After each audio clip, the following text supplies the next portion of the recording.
என் நெஞ்சில் குடியிருக்கும் கரூர் சொந்தங்கள் உங்கள் அனைவருக்கும் என்னுடைய வணக்கம். அரியலூர்ல அந்த மீட்டிங் முடிச்சிட்டு பெரம்பலூர் போறதுக்கு முன்னாடி அந்த பெரம்பலூர் போலீஸ் வந்து எங்களை அலர்ட் பண்ணாங்க.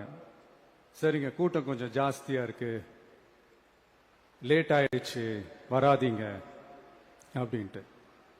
So we had no choice. Police சொன்னா நம்ம அதை ஒபே பண்ணி தானே ஆகணும். ஆனா அதையெல்லாம் எதுவுமே செய்யாம அந்த ஹைவேல இருந்து அந்த ஸ்பாட்டுக்கு போலீஸே எங்களை உள்ள கூட்டிட்டு வந்து விட்டு அந்த நாடகம்லாம் இருக்கு பாருங்க.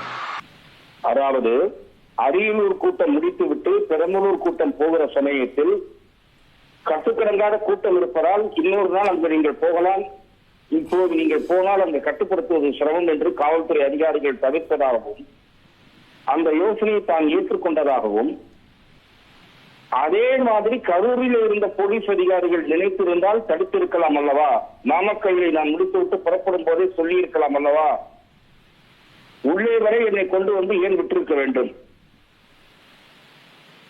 ஏதோ இதன் பிறகு இப்படி நடந்தால் இப்படி செய்யுங்கள், அப்படி நடந்தால் இப்படி செய்யுங்கள் என்ற இன்ஸ்ட்ரக்ஷன்ஸ் அவர்களுக்கு இருந்திருக்க வேண்டும் என்று முதலமைச்சரான பிறகு அவர் கூறுகிற கருத்து, முக்கியமான கருத்து. இந்த சம்பவம் பற்றி சிபிஐ விசாரணை நடந்து கொண்டிருக்கிறது. சிபிஐக்கு முன்னால் இன்றைய முதலமைச்சர் 2 முறை ஆஜராகி இருக்கிறார்.